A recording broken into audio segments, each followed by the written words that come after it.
I don't have any issues with him. I was teaching years ago in a minister's conference. Yes. And I was teaching the pastors, and I told them an illustration. I used Enenche's illustration, how that he used to be under me, working in my branch church in Jos, under Reverend Joshua Talena. Oh, he's your boy? Yes, under Reverend Joshua Talena, actually. Wow. Joshua Talena is my boy. He grew up under me with Paul Odola and all of them. And then I was giving the illustration of how he wanted to go into ministry. Okay. But he decided to go to the UK for for master's degree with his wife. Okay. But he didn't know anybody in London. Okay. Now, Becky's mother, the wife's mother, was the treasurer of our church in Jos for years, her mother. In fact, we played a role in making the mother allow them get married because there was a little opposition. And I know I spoke to the mother personally. But that by the side. So I was giving this illustration of how he came to me.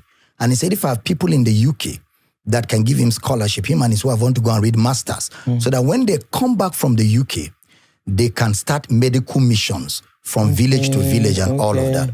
So I told him, okay, they gave me the letters. I still have copies of the letters. So I said, okay, I'll pray about it and I'll talk to you guys. I gave them my guest house, they stayed. My guest room, they stayed.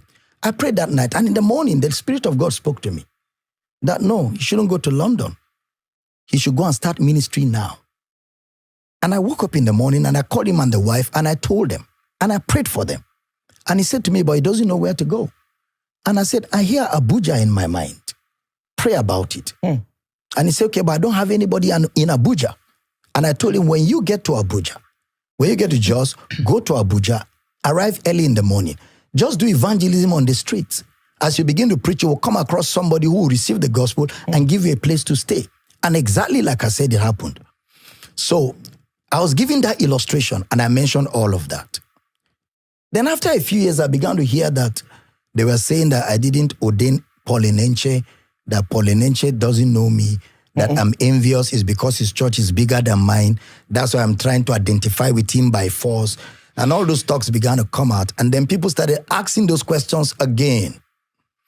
And I said, I have nothing to benefit in saying I used to know Paul Enenche. I ordained him in February 1996 in Uyo Power City on the 7th. Oh, wow. 7th February 1996. The guest speaker that preached that day before I ordained him is Archbishop Isaac Idahosa.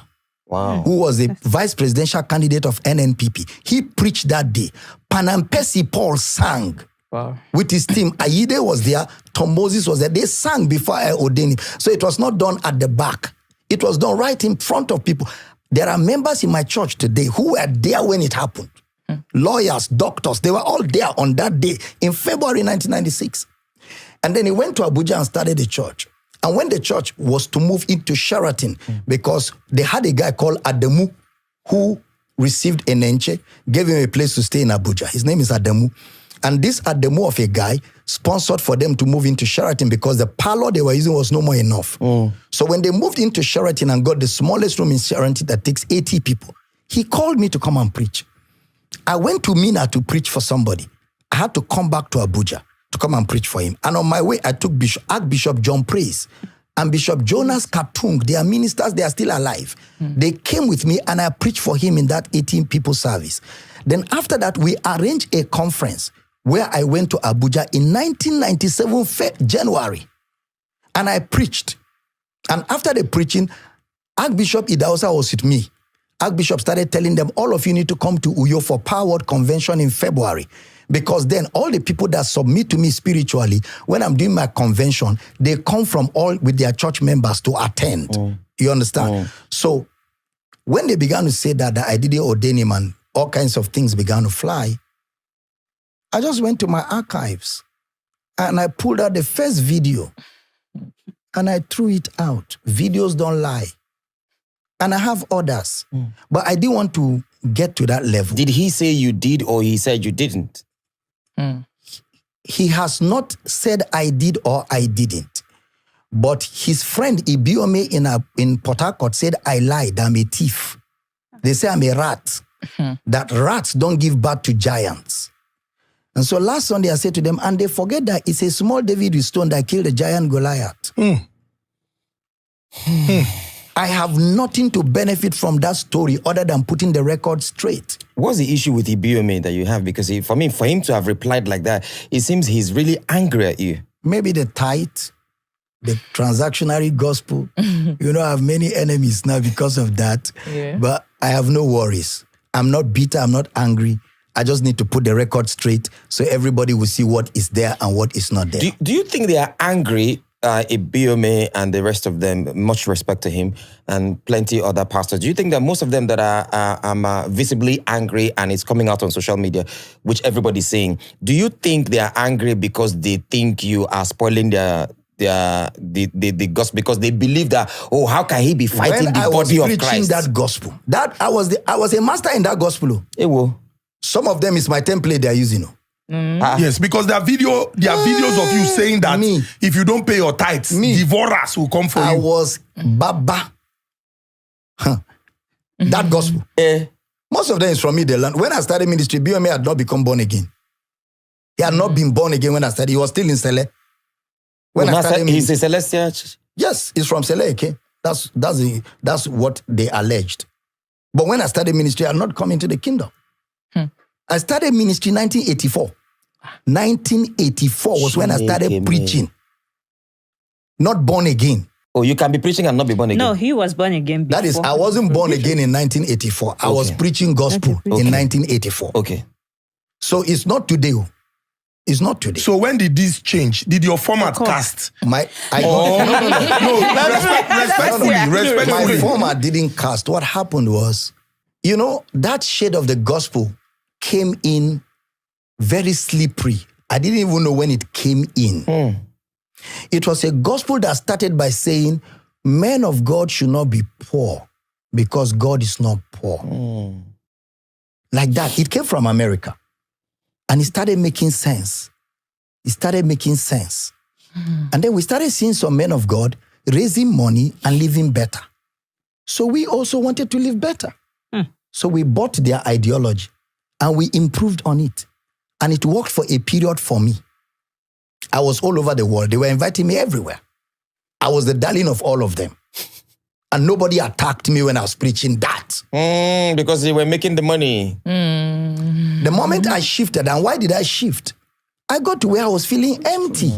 I got to where I was feeling empty. I would raise the money, collect all the things, drive with convoy, entourage, policemen, mobile pole everywhere, all over. But I wasn't happy. A man of God. Yes. Feeling empty. Yes. I began to ask myself, is this all that there is to God? Give, take, give, take. I told my wife it doesn't make sense anymore. It's either my ministry has finished or I'm done with. So we left church. We left our church. We traveled. I took 1 month away from church just to pray and ask God, what's this? I'm no more happy. I don't want to do it again. And it was in the midst of this research and prayer that I came by Andrew Womack. Andrew Womack is a preacher in America. I don't like his style because he speaks very gently. I'm wild. Yes. So I didn't like his style. So I came by all his books. I bought all of them. And as I was reading the first book, first 8 pages, I knew what was wrong with what I was doing. And because I had done theology, I understand Christology. So now everything started falling in place. That's making sense. So I came back to our church. I went to the pulpit. I said, church, I am apologizing sincerely.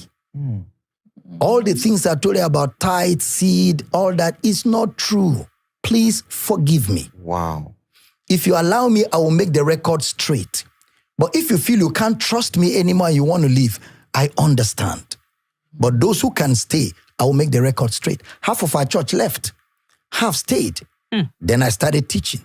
I started correcting things. I opened the Bible and we went from chapter to chapter explaining those concepts. More people left. Some stayed. And I told my wife in the beginning, even if we lose everybody, it's better we lose everybody to do the right thing than keep doing the wrong thing with everybody. And then we began. So my brothers and sisters, you heard the man of God talk about his whole issue with Paul Enenche. And this issue has been ongoing for years now. Let me just point out this to you, okay? when there is a controversy ongoing about you, and you said nothing about those controversy, and you did not come out to set the record straight, somehow you are condoning those controversies. Somehow you are agreeing to what other people are saying. I know sometimes you don't need to come out and say things that will instead set more fire. I understand that. But if Dr. Abel Damina is saying that he ordains you, and other people are saying that he did not do that he is only trying to attach himself to you because of your grace, because of your blessings, and because you have become more popular than him, you as that person who is in the middle, who is the topic of the conversation, need to come out and set the record straight. If this man really did what he said he did, say it. Say it and put the whole controversy to bed.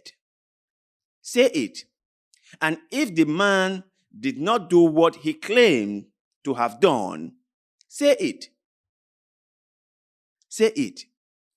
You keeping quiet, you not saying he did or he did not,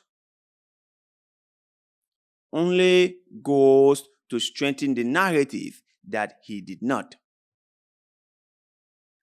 So in other ways, you are part of the problem.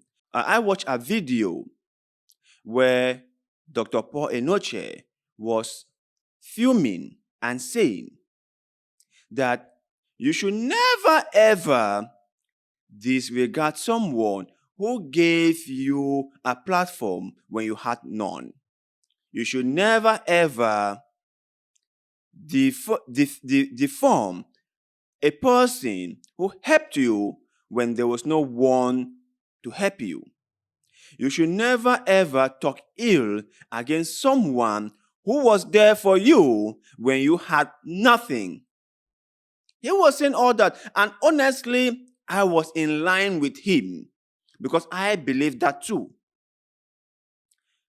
We must show appreciation for every single thing that we get. We must be appreciative for all the little things we get, for all the help and support and love people showed us. We must be grateful for that. And we must say thank you to those people. But I was shocked that he was saying this when all this was going on and he said nothing. He said nothing. Until date, he hasn't said anything about it. Did Dr. Abel Damina give you a helping hand when you needed it? He didn't say anything. He hasn't said anything. Did he not? Did he not? Paul Enenche has not said anything. He hasn't. According to you, my brothers and sisters, is it godly? Is it godly? So when we want to hold men of God to account, it's not like we have them on a different level than any other person. No, not just it. The problem is if people tell you that they are of this realm, that they are of this level, and you hold them to account, consider the level they have said they are on. Whose fault is that? Whose fault is that? They will come out and tell us that we do not blame politicians for ruining our lives. We do not blame politicians for destroying our economy and our country. But we blame men of God. What power has men of God got to do the things we expect of them to do? And my question to them is like, you yourself have said you are a man of God. You yourself have said you are looking out for the ordinary person. You yourself has said your God in heaven will provide for his people if they just fast a little more, and pray a little more, and sow seed a little more, and do tithing a little more, and do offerings a little more. Your God will support them. Your God will make them prosperous. And those people did all those things, and your God did not come through with his, or rather with yours, because you spoke on his behalf. He didn't speak. So your God did not come through with what you said he would. Who is to blame for that? Who should we blame for that? No, you answer me. You answer me. Who should we blame for that? Shouldn't we blame the man of God? If you are a man of God, saying that our God is fair and just, our God sees all of us equally because we are all servants of the Lord. I am a child of the Lord. You are a child of the Lord. We are all children of the Lord.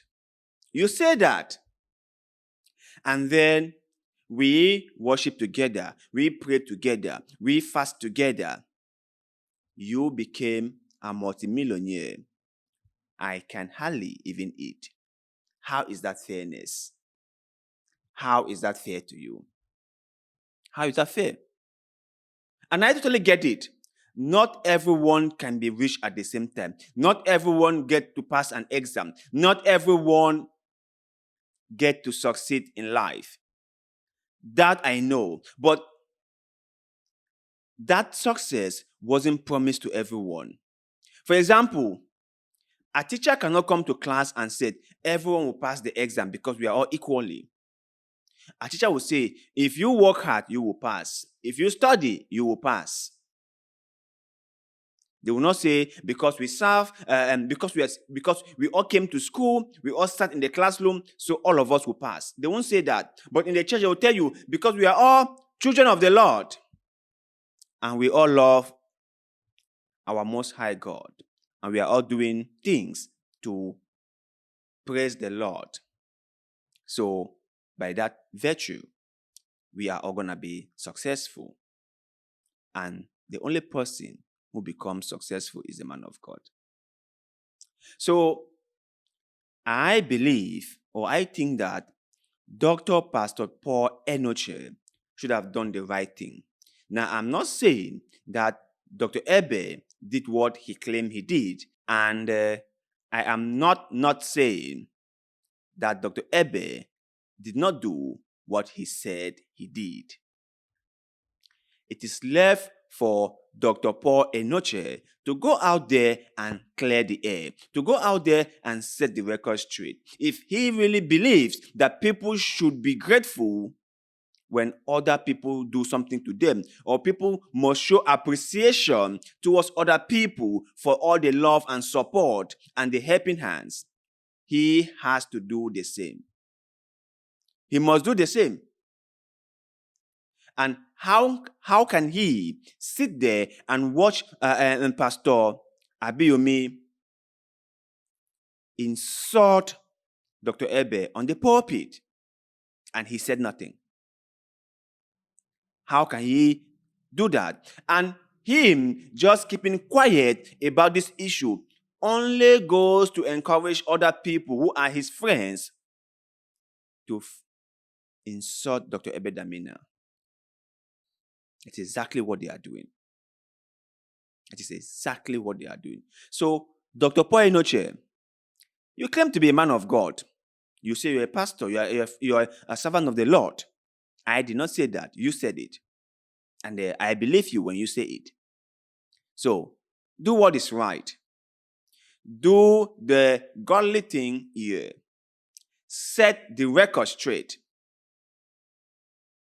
If Dr. Abel Damina did what he said he did, say it. Say it. If he did not do what he said he did, say it. Put the matter to bed. But I'm guessing Dr. Abel Damina is right, and that is the reason why you've not come out to say anything. Because he has a lot of proof, a lot of evidence to support his claim. That is what I believe. But you guys out there, let me hear your take on this whole saga between Dr. Abel Damina and Paul Enenche. What do you think could be the reason why Paul Enenche have decided to sat quietly and not say anything? Is it because he wants to take the high grounds on this whole argument, or he knows the truth, but he doesn't want to come out and say it? Which is which? Or there are other opinions you might want to share with us? Please leave that in the comment section below. We love hearing what you have to say. And also, don't forget to like this video, share it, subscribe to the channel, because that helps us a lot and we shall ever be grateful to you.